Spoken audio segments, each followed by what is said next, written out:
Hey everybody, it's Eric from EPautos.com, your libertarian car guy.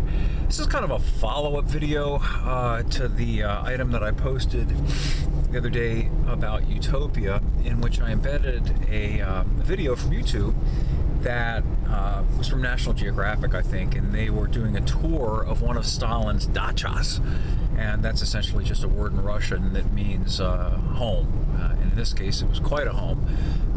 Is one of his many palatial estates, but that's not the subject of this morning's video rant. Rather, it is about something that I was struck by while I was watching the guy go through the tour of Stalin's dacha. In the first place, it is Stalin's dacha, and the reason I think that that's interesting is that you can't go to Germany and take a tour of Hitler's Berghof, his country house, because of course it was destroyed in the war. But if it hadn't been, let's say, do you think that there would be tours of Hitler's house today?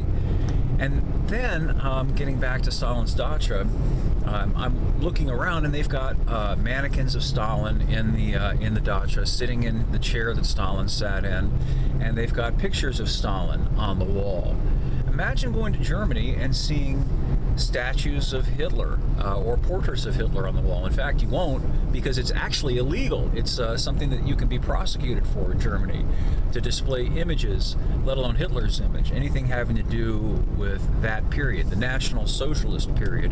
And I always take care to spell it out, because the acronym Nazi is something that they themselves didn't use. It was something that was conjured by their opponents to obscure the fact that they were socialists, which I think is another interesting thing.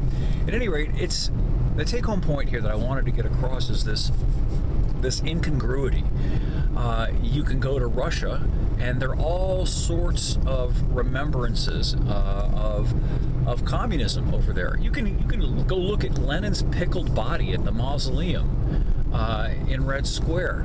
Lenin, a mass murdering tyrant, one of the worst people ever to walk this earth, and he is treated with respect. They didn't unpickle him and take his sarcophagus out of there and dump it in the nearest river, which is probably what they should have done. You still see the old Soviet star everywhere. And again, it's just fascinating to me that's considered, that's nothing to worry, nothing to comment about.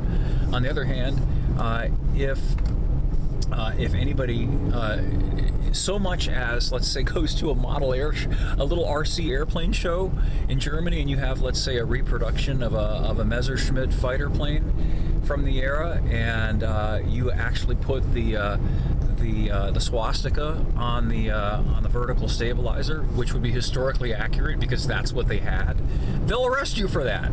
And even in this country, where there aren't yet laws against it, if you put a swastika on something like that, a piece of military history, whatever, they'll block it out, or they'll put in something different to hide it, whatever, because it's like you're not allowed to do that. And again, I am in no way a fan of National Socialism, and I'm not trying to defend Hitler or the National Socialist regime that he led.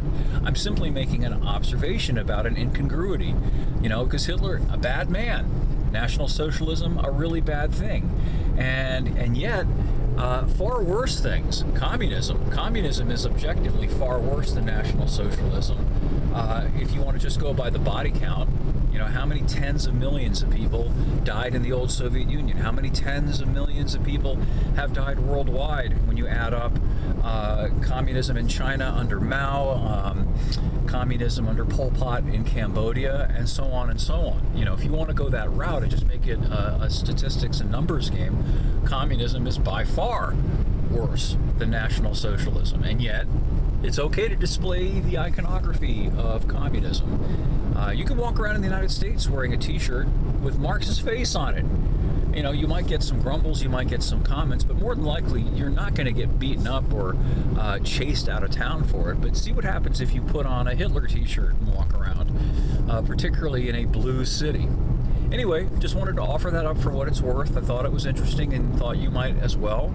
If you'd like to comment on that, I hope you'll stop by EPautos, where you can do that. It's a free speech zone. We don't censor, and unlike Elon Musk, we don't make you pay for the privilege. You're welcome to support the site if you'd like. We have a donate button to do that, but there is no paywall. You don't have to pay in order to be able to comment or have your comments seen or any of that nonsense. So anyway, that's all I've got for now. Hope we'll see you on site, and we'll have more for you again soon.